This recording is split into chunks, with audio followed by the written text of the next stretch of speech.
Hi, it's Janet Wakeland with RemarkablyCreated.com here with a one-take wonder video for you. Today we're going to look at the Hexagon Hive Thinlit die from Stampin' Up Spring 2014 catalog. You can find it on page 26 in the lower right-hand corner. And if you don't have a demonstrator that you work with and don't have a catalog that looks like this on the cover, you can request one on my blog at RemarkablyCreated.com.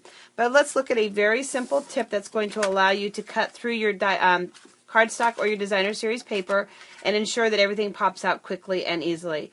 What you're going to need is you're going to need a quarter sheet of cardstock, so 4 1/4 by 5 1/2, and then you're going to need a piece of wax paper from the kitchen.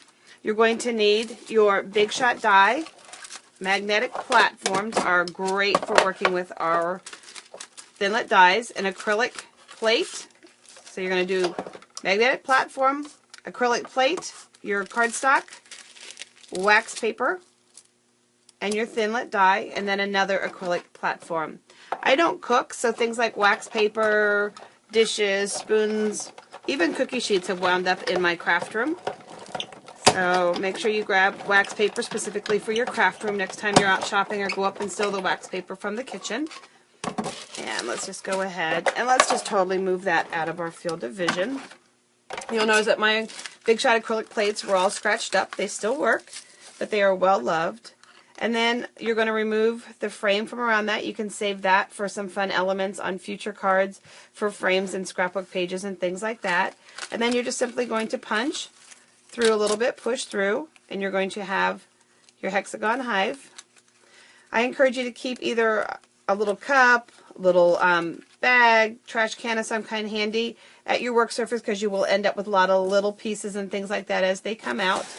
And you're just going to keep popping, and again, they just come out that quickly and easily when you work with wax paper. I find that that doesn't happen when I cut it just plain by itself.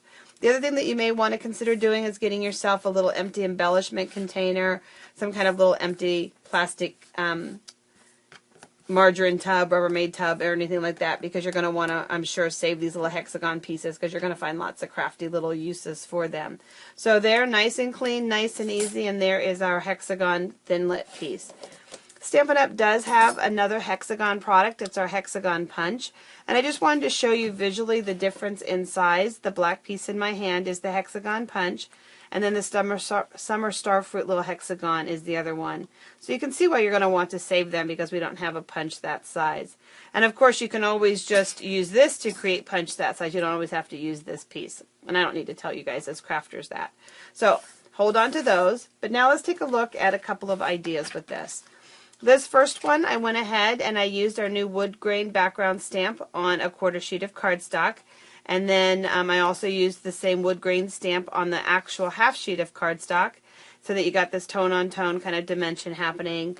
Die cut some leaves, stamped a flower 3 times cut, and layered it. Cheer Up Buttercup. And I love this Cheer Up Buttercup. It just makes me smile.